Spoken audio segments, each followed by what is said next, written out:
The secret that I've found is, as I have been willing to become someone better, Jim Rohn says it best. He says, rarely does a man's income exceed their level of personal development. And so for whatever reason, it grabbed me. I was like, oh my gosh, I got to quit chasing money and I got to go chase personal development, and then money should just chase me. That was the secret sauce. It wasn't anything special I was doing in real estate as much as I was becoming a better leader. Now, also, if I could piggyback that, and that is the one thing that I've learned, and I see that you have that, is that two things are the lifeblood of the engine for people that are successful, and that is gratitude, some gratefulness, and passion. 1000%. You have to seek it because it's not taught, unfortunately. Some of the things that matter is just not taught. Absolutely. This is going to be a fun podcast. Cody Hofhine, we're going to get into real estate. We're going to get into how, he changed his life, through that. I would love to hear about that. Let's go to the origin. Let's figure out the algorithm of you. Let's find out, what were you, were you a good student? Where are you from? Just give us a fast track of yourself. And then let's segue into how you got into what you're doing now. Yeah. So a brief backstory that'll lead us straight to today. I've always had entrepreneurial blood. Didn't mean it's made it easy. It doesn't make it easy, but my dad was a general contractor. He built commercial buildings. And so that was fun to grow up with him and do that. So my mom and dad ran that business. I was 8 years old. I'd be in there picking up screws and nails and doing everything I could. So he had me at not like child labor laws, but I loved working with him. I was with him all the time. I worked with him all the way up till 2009. When the Great Recession came, the big one that hit commercial contractors, and my dad got hit hard. Now, bless my mom and dad, they still wanted to pay me a paycheck, but I couldn't do it. So I went off, and I still wanted to. I didn't want to work for someone. I still wanted to try my own thing, and it was scary as all get out. But I ended up going into insurance of all things, and selling home auto and This posed a couple challenges instantly, Michael, I'll tell you. The first one, it takes a long time to make a lot of money. And the second one was, I just couldn't get passionate about selling a homeowner's policy. There was nothing fun. There was nothing great about it. But the gifts that came from insurance is, this kind of segues me into how I got into real estate, is I was insuring more investors in the state of Utah than any insurance company. I was insuring all their fix and flips, their homes, their autos, their rental policies, by just going to this local real estate meetup that I do religiously every single month. The second gift it gave me was coming home early one day, thinking I'm still I'm in the entrepreneur. It takes a while. Everyone struggles in entrepreneurship, which is true. I came home, and this was 5 years into the journey. And I came home early from work. My wife's crying at the table. And I was just like, oh no, what's going on? So I went over and Wins, what's going on? She's like, this month we're low. We're low on money. Do we put money to pay for the mortgage, or do we put that money and do we put food on the table tonight for our kids to eat? And I'm just like, wait, what? Can we have both? Can we not have just one or the other? Not coincidentally, 2 days later, I was at a local real estate meetup that I'd always go to just strictly. I've been going to this thing for 5 years, every single month, and I never listened to real estate. I just was like, oh, he has 2 rentals. Let's go talk to him and insure him. I went there with a new set of ears, and it's because it was weighing on me that I still wasn't providing for my family. And this guy stood up. He's like, I just found a deal, and I ended up just wholesaling it to another investor, and I made $27,000 for finding this deal. And I'm like, wait, what? What is this concept? Yeah. And so I went up and talked to him afterwards, and he told me kind of a little game plan, go out and try and do this, but not much. But I'm a guy of just massive imperfect action, fail your way forward, go look like an idiot. It's okay. It's going to be a feature. I went out and did it. 39 days later, I did my first deal, wholesale deal, paid me $24,000. And then it just started stacking chips. I started doing 2 or 3 of these every single month.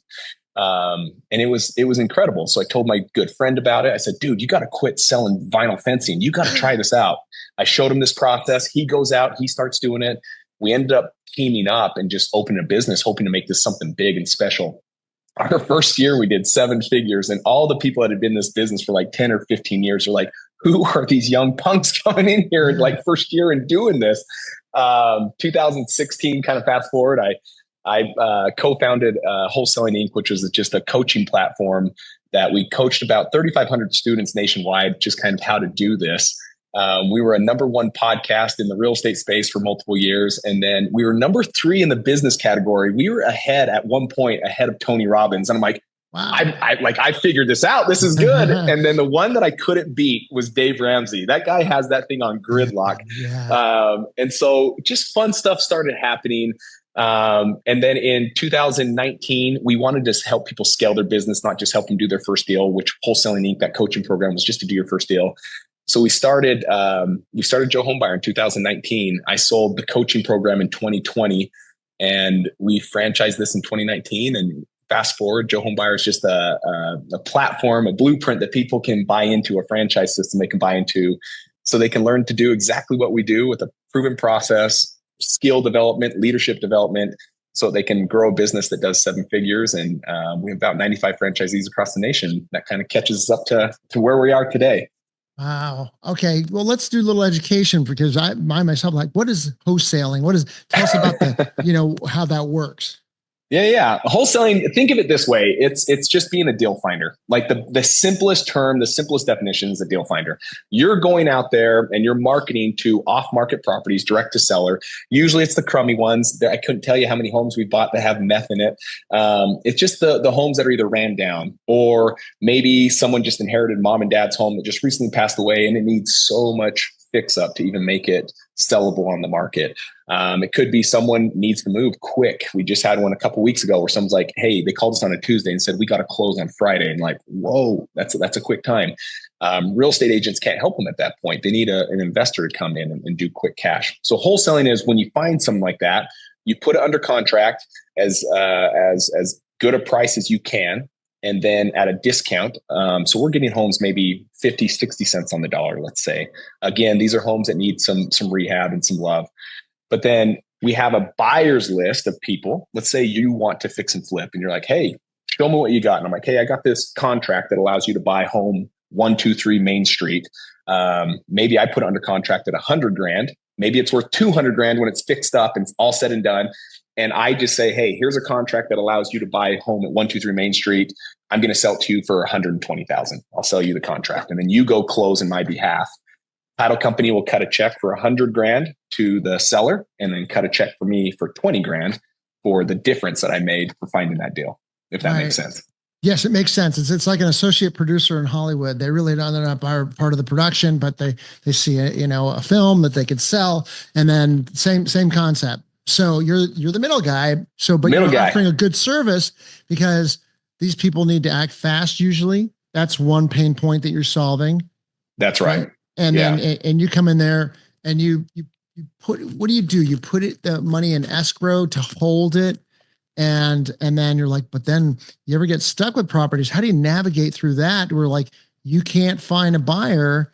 Do you pull out an escrow and they get a fee, or what does this all look like in that regard? Yeah, no different than just a normal transaction, like a normal retail transaction. You're going to put earnest money down, and then you have like an inspection period, right? You have a time to make sure you bring all your partners in and see if they want. And if they don't, just like a normal contract, as long as you do it within your guidelines, yes, you can back out of the contract. That allows you to walk away and still get your earnest money back. If you go past that date, yes, you lose your earnest money. And so we've got our system and our process in place where we know within 24 hours if we have someone that actually wants to do it, if we go that route. Other times it really is just me buying it because I'm like, this is a fantastic opportunity for me to fix and flip it.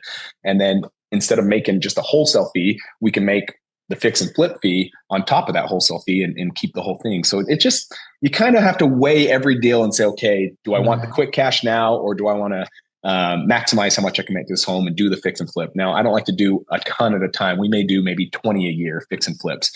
I don't really want to do like the 50, the 60, the 70. The people that can do that, I'm like, kudos to you guys. That's a lot of fix and flip. Right. And even with your GC background with your dad and all that, which I'm sure has come into play, have you been able to fix up a lot of these homes yourself to cut costs, or, how's that come into play?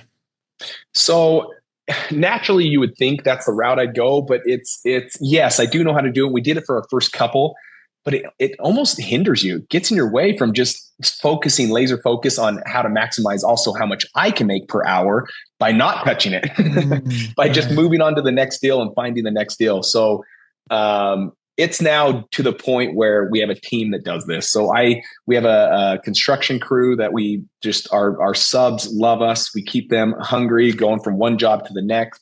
The other thing is I have a team that goes out now on all the appointments. I have a team that sends out on all the marketing, the ones that go out on all the inspections. So it's kind of a fun process because it truly has evolved to a business versus at first it was just a higher paying job.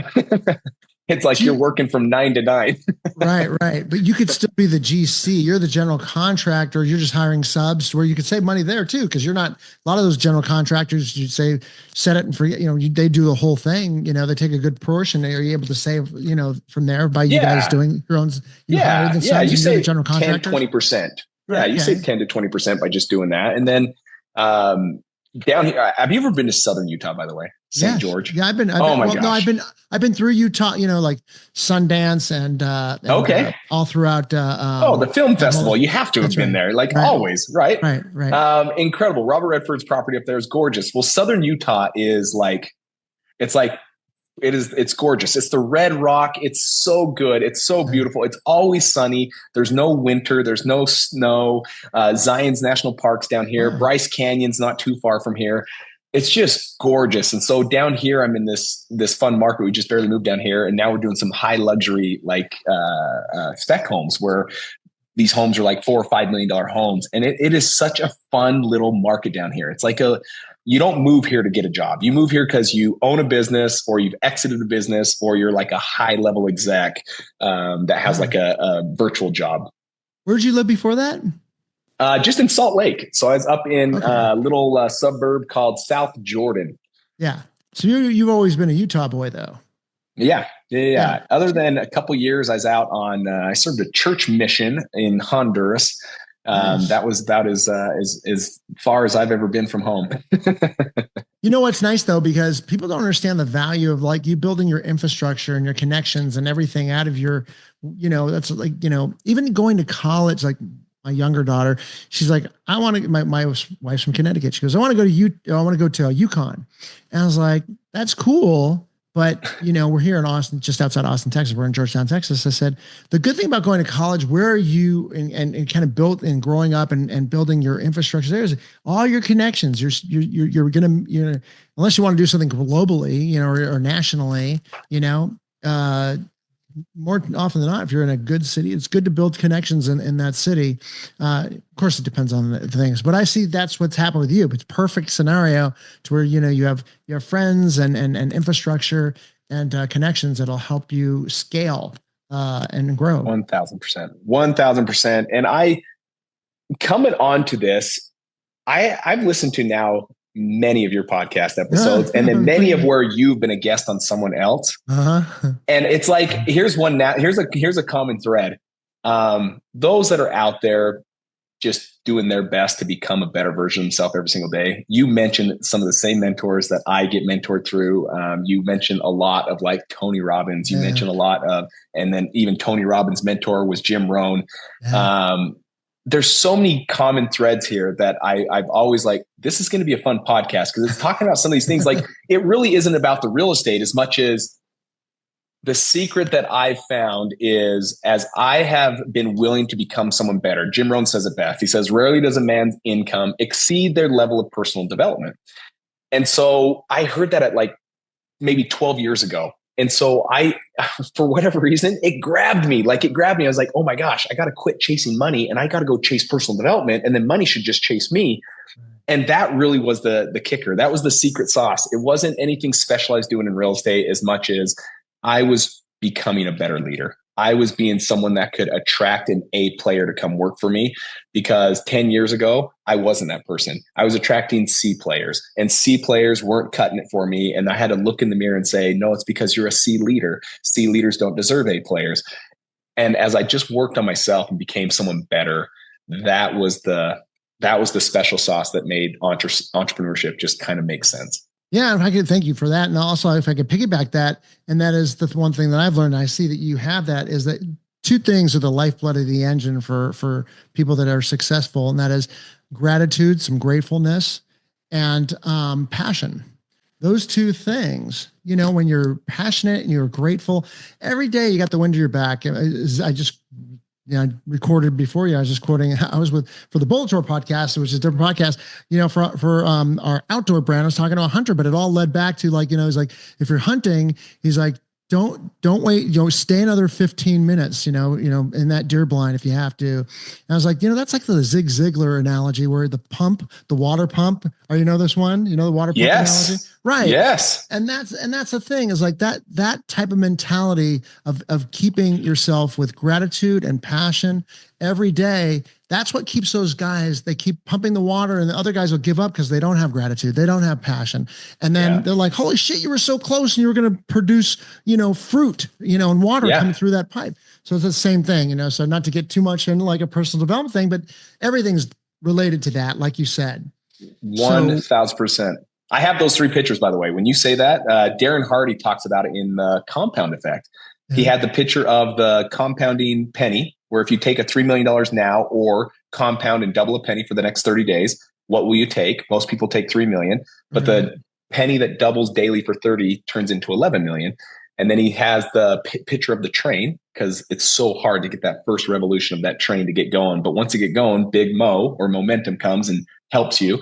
And then the water pump. It's like you'll pump forever, but once that water starts, game on, let's go. I love the penny one, but we're deviating. This is fun. I love the penny one because I try to tell my daughters, I got 2 daughters, and I'm like, look, I'll buy that for you on Shein. But the problem is, just so you know, $50 today, if you put that in the NASDAQ 100 in 30 years from now, when you're like 45, that's going to be worth X amount. Let's go on the investment calculator, investmentcalculator.com, and I'll go there.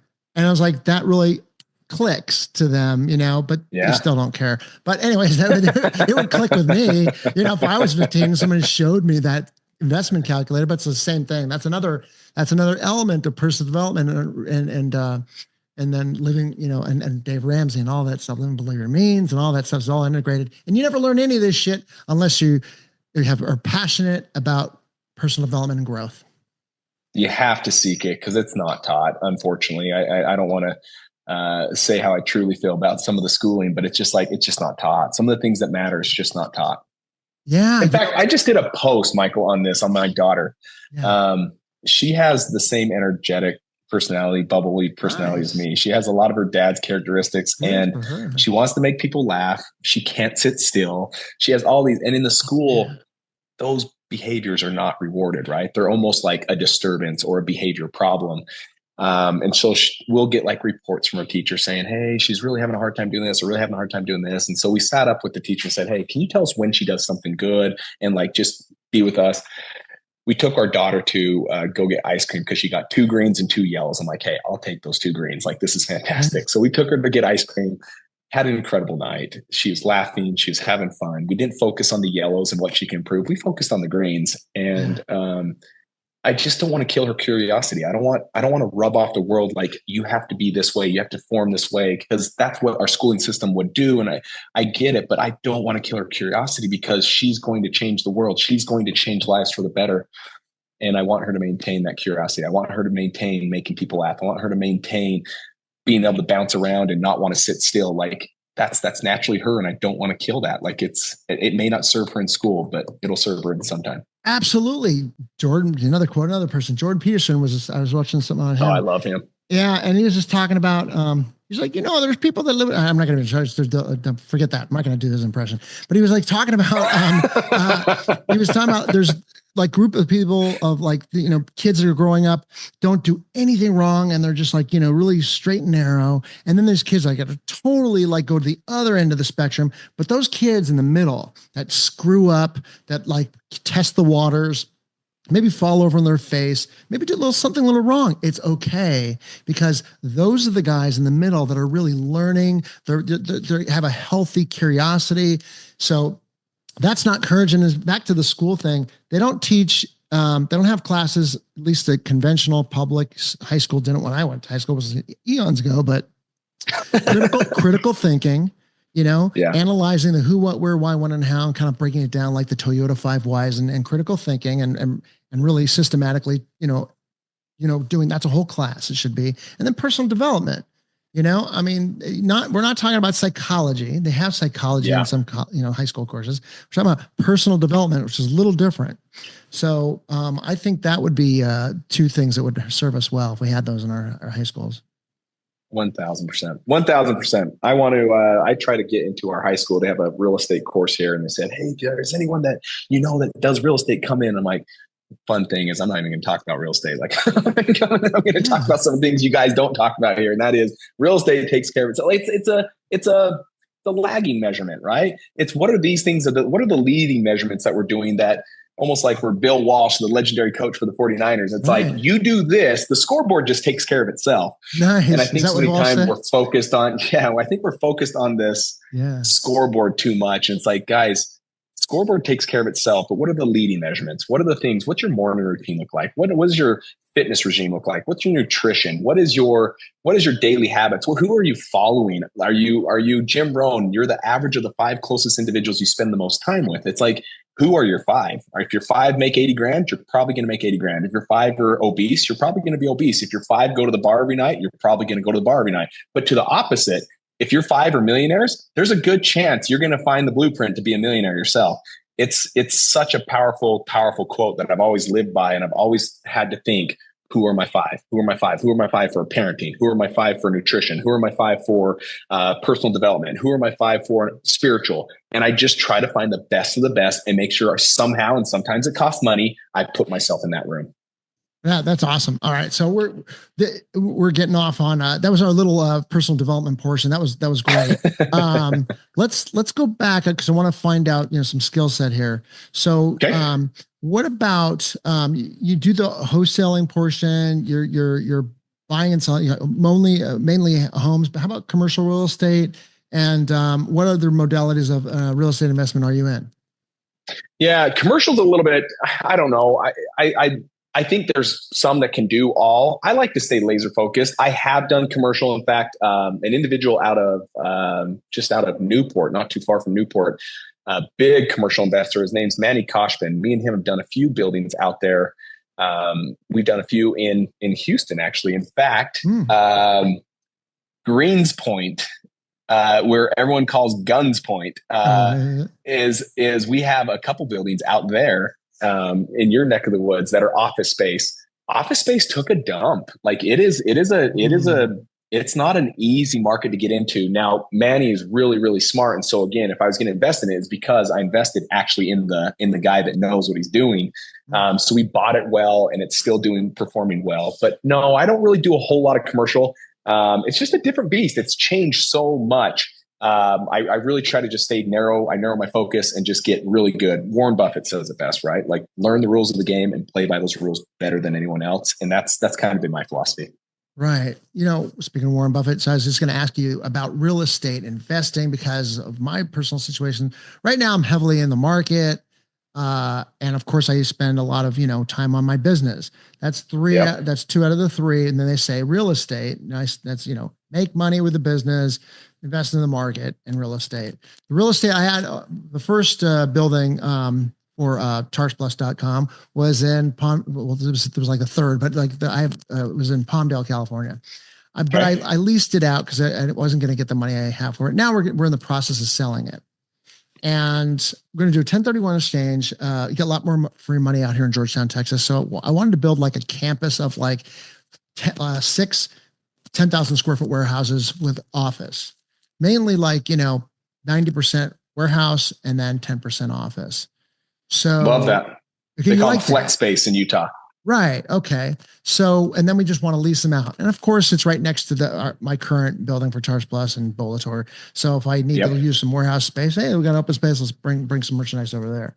So that, I was thinking, that's a good model that I like. And maybe if we could lease those out, there's a question here. Then the idea, we're calling it suburbia suites, just outside of the city limit, the ETJ, there's not a lot of restrictions. I'm actually going to GC it myself, hire the subs and build these metal buildings, make them look nice, but, I built the building that I'm operating on now. You can do that in Texas. Can't do that in California so easily. That's right. There's a lot of regulations in California that might make it hard. Right. So many. So then, I think, well, if we can lease all those out, we'll saturate. They have 10 acres there, saturate and maybe, do some retail space in some other parts of the property. Why not try to find other, if that keeps on working? I don't want to ask you, what do you think about it working? What do you think about what's going on with the market? And is there something better? But then, warehouse, the flex space, maybe find another area, just 30 minutes on the other side of town, that's in the same type of property where you don't have, it's in an ETJ. It's just that, cheaper land, build on it, keep your costs low, and, lease out for a little cheaper than what you normally could, in the city or in closer to a town. So, what are your thoughts on that I'm doing there? Give me your input on that. It's a big open question. Here's what I do whenever I get into any new market. So we now have franchisees all across the nation. So I have to learn as an expert when they come to me and say, hey, is this a deal? I have to learn really quick, is this a deal? But it's a different market. And so I just have my ways of doing it. And I'd suggest here's how I would do it if it were me. I would say before I make the money, the 1031 exchange, and I do all the investing into it, I would find who is the model that exists already in your backyard that you can go have lunch. And even if he charged you 10 grand, I'd much rather spend 10 grand and him say, this is the crappiest idea and never do the 10 and be like, okay, thank you. It's only 10 grand. Like, this is fine. Thank you for the knowledge. I like tapping into the industry experts and then finding out, what does your model look like? What is the profitability? What is your debt to income ratio? Meaning, what did you leverage versus what did you free up? What is all this look like? And at the end of the day, how long did it take to lease out? How long do typically someone stay when they come rent?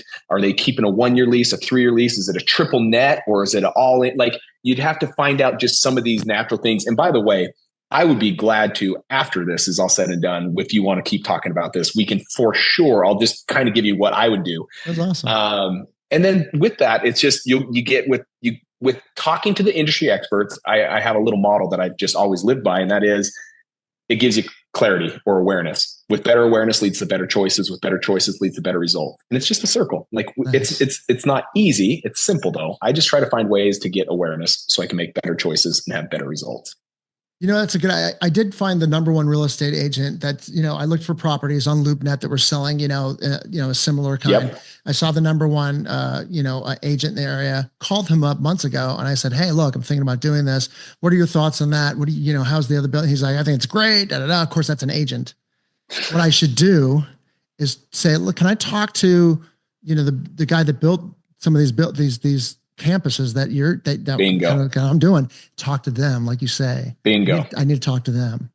Yeah, go 2 steps deep. The agents, they want a commission, right? Right. Bless them. Great idea. Yeah, we'd love to sell them. But yeah, absolutely. It's 3%. Like, no, I would go to the horse's mouth. Like, I would say, hey, you bought these buildings. When did you buy them? What is the leverage ratio? What are you renting out for? What does my debt need to be under to make it where I can cash flow and truly make sense? What's been the appreciation over the last 5 years? I would find out everything I could by just having an incredible dinner, lunch somewhere. Have it be a dinner that costs $1,000 and still it'd be worth it. Like, it's awesome. Like it for me out here in Georgetown and this whole area, everybody's very supportive. Everybody's like, smaller towns are always like that. I'm from LA originally. That's how St. George is. Yeah, it's the opposite, complete opposite. With Chris, let's here out here, but we still do that out here. But that's awesome. Thank you for that too. That's great. I mean, any kind of knowledge. So where are you at today? What are you doing today in business life? Just curious, what's happening with you topically. Yeah, I would say where the shift is. I think work is good. It's great. So this is just philosophy according to Cody. It's not going to be everyone's cup of tea. I've always thought success had nothing to tie with money, had nothing to tie with some of these things that the world would have it tied to. What house you live in or what cars you drive. For me, it's always been when my wife sees me more than my employees see me. Like that's a dang good day. I fortunately married my best friend and we have fun together all the time. So she's the best. We have 4 cute kids, a 16-year-old, 14-year-old, 11-year-old, and 7-year-old, all actively in sports in their high schools and their schools. And I just don't want to miss anything that those things matter to me. Like this business stuff is kind of like, hey, there's a means, you have to have income, but it was like, I wanted to make it in a way where, I don't know if you're familiar with Dan Martell with Buy Back Your Time. No. He's a dear friend of mine, great book. It's just essentially not hiring people to build your business, hiring people to buy back your time so that you can go use that time to either make more money than what it cost you to pay for that person, or to take that time and say, I'm going to every sports event. I'm going to be at everything here. I'm going to go do this. Me and my wife are going to go do a midday hike, or we're going to go to a midday gym session. That has always been what drives me. And so everything I say yes to now has to fit within my lifestyle. And it's not, oh, because it can make more money. It's like, if I can say yes to this and I don't have to say no to any of these things that I really love in my life right now, then yeah. But it's I would say it's more like Warren Buffett, where he's like, for every 100 things that come across my desk, I say no to 99 of them. It's just getting dialed in and being really, really hyper focused on what matters. And to me, I don't know. I'm one of those guys that I don't love. I love business for what it does and what it produces. I love money for the tool and the options it gives me, but I don't seek more than I need, in a sense of I'm taken care of. I've done great investments. I've done things where I get to now just like, I want to live my life. 100%. Kids do that for you. For me, and because before that, I'm like, go, go, go, go, go, go, go, go. And then the kids, I'm like, and then your wife the whole time is, well, you really should be doing this, the kids, this. And you're like, you don't know what you're talking about. But then after a while, you're like, oh my God, she was right the whole time. She saw the big picture. I get it now, but surprisingly, if you're in processes, the other thing that sets people, that can scale. So everybody's got 24 hours a day. It's the processes and automations and leveraging that you do. So first you got to find a process, and then you if you can automate it, you automate it. If you can't automate it, then you leverage it. But and then whether you want to make more money or be more successful, whatever you're trying to do, that's what you need to do first, because that will, you'll be able to have more time with your family and friends or whatever. But then that's how you really build your business anyways, if you want it to scale faster. 1,000%. Dear mentor of mine actually said, even with the process, he's like, who cares about your process? It's what's your customer's experience with your process. And I'm like, oh, because it's like so many times I was like, I have these processes. People are tapping into Joe Homebuyer because it has this process. Right. Once I heard that, I was like, oh, I better go granular and see how my customers experience those processes. And I found out there was many processes that sucked. So that was a game-changing, eye-opening moment for our business. It's not about the process, whatever, but it starts with the customer. Their pain points, everything else trickles down from there. It's like, okay, here's the puzzle. That's what people need. Absolutely. Everything else trickles down from there. That's your trickle down economics. No. Love them or hate them, with Jeff Bezos and doing Amazon, right? This guy captured more market share in 1 year than many companies out there that will ever exist or ever come into an existence. If you look at his shareholder reports, every one of them start off with, we are going to double down on making sure our customers have the best experience. Like, it was never about, here's what we're going to do so we can make more money. Here's what we can do. We can do this. Like, hey guys, because we tripled down our efforts on having great customer reviews, having people refer us. Yes, the scoreboard took care of itself. We made more money. We did this. Stock shares are up, this and this. And they said, and yet next quarter, our focus is going to be making this customer experience even better. And it was always about that. And when he took care of that, the scoreboard took care of itself. It did, man. I tell you, how many people out there go to a website for a product that you like, and you're on their website. And I don't want to say this because we're just, after all these years, we're just now opening up our Amazon store in January. But how many people go to someone's website and go, I love this product. I'm going to go to the Amazon and see if I can buy it on there, because I purchase everything through my Amazon store. So easy. Amazon account. So easy. I caught myself at a game. My son's all, hey, can I get this game, Dad? It's so funny. I naturally am like, dude, they're $40 here. You can get them for $19 on Amazon. It's the same game. If it's not the same game, maybe it's worth the $40, but it's the same game, bro. And it'll be here tomorrow. Right. And the review system, does this thing suck or not? I don't know. Is that a great ice maker? I don't know. Let's go see what the reviews are on Amazon. This one has 9,000 and they're almost all 5 stars. So that it's, yeah, yeah. He's You're figured fun it to talk out. He to. figured it out. He figured it out. I was like, man, how do I have an Amazon idea? That's I mean, that's a big idea. So family prioritize and all that's awesome. But long term for you, I always ask the same things because it tells me a little bit about everybody. Well, if you've heard there's not like I this is inherently what I would do if I was in a bar. I would be asking these questions because I'm curious. Like, what's your 5 to 10, 15? I want to know what's going to be happening with Cody Hofhine, and in the future. Yeah. Gosh, I'm still I'm only 41, so there's so much life ahead of me unless some freak accident comes up.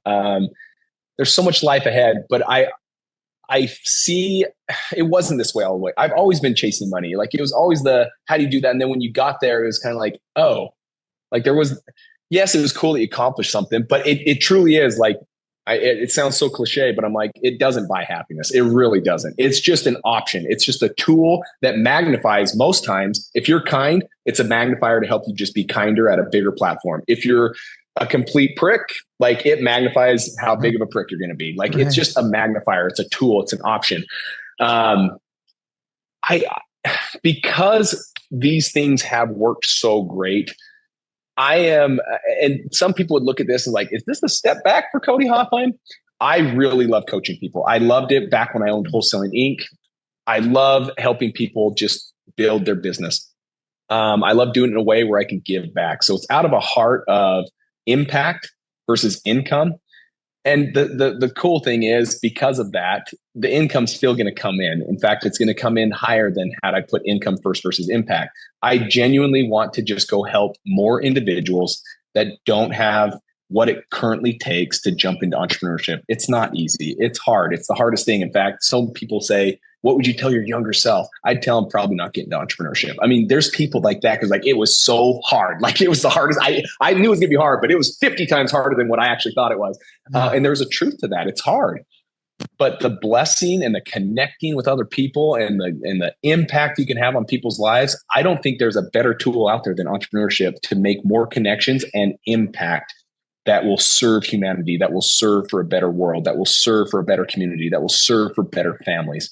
So mine's all about how do I help people get into entrepreneurship, but still maintain that relationship with their families. Like there's nothing worse than seeing someone climb their Mount Everest, their business, and then get to the top and realize A, they either climbed the wrong Mount Everest, or B, their family wasn't with them on that climb. And now they have no one to celebrate with. And so I do it in a way that just allows that. When I say balance, I don't mean equal time in all areas, but present, quality time, being present. If you're at home, be present. Put your phone in a basket. If you're at work, be at work. Don't bring home over. Like be present where you stand and have some balance in that regard. And it's always been a gift to have that. Oh, man, and it hasn't been a gift in my life always. There's times where I haven't been that balanced. So I'm saying this off of someone I'm still trying to learn and become better at. But yeah, there was a time I didn't have balance. Everybody's like that. Tony Robbins is like that. Everybody's like, not operating off of tens, and you're naming off all the greatest hits. And at 41 years old, of course, we'll quote Gary Vaynerchuk. Might as well throw him in there too. So but he's always talking about, oh, you're 55, you're a baby. Like you're 90, you're just starting out. Everybody's always so young to Gary. You ever heard him say that, right? He's always, but at 41 is really, really young. And you're reciting all the greatest hits. That just tells me like whatever you choose to do, you'll be successful at. And it seems like you already are, and look at you, the guy who's, whoever can't see, I logged on with Cody. He was smiling from the get. He's really having a good day. It's a beautiful Friday. The sun's out. I'm sure the sun, I can see the sun shining where you're at. Oh, it gets up to 70 degrees. Salt Lake, it's like 35 right now. This is why I moved down here. The sun is gorgeous down here and it bounces off these red rocks. Mike Tyson's fighting Jake Paul tonight. It's gonna be a fun, WWF type of boxing match. I got to see Iron Mike just pull out like a dub tonight. Everybody wants to see that, but it's a WWF thing. But it's a great day. That's all I'm saying. It's like there's a lot of fun-filled activities to be appreciative. And when I logged on, you had that attitude. So, absolute pleasure. Tell everybody how they could find out more about you. Yes, I am really active in the sense of Instagram, Facebook, not so much, even though post actively go over there. I have a team that takes care of my social media. When I do reply to my DMs, it is me. I do like to communicate, have impact, literally give them my best. So when people reach out to me on Instagram, so you can just reach me at Cody Hofhine. If they ever want to learn more or see more about real estate, it's joehomebuyerfranchising.com or Joe Homebuyer Franchising on Instagram. And again, between my team and myself on that account, we're always there to help and serve, help people get into the game of real estate and hopefully change their lives. I can tell you're going to learn about real estate, but you're also going to learn about a lot more that Cody's going to deliver your way. So, yeah, I mean, look, just listening to him today was really rewarding for me. So I really appreciate that. And it's an absolute pleasure. Dude, thank you for having me on the show. And what an awesome podcast. Like I said, I've been listening to you and they've all been fantastic. So thank you. Thank you very much. Thanks for joining us. Gear up for your next adventure and head over to bolotour.com to check out the amazing Bolo Pack and their other innovative outdoor gear. Catch you next time.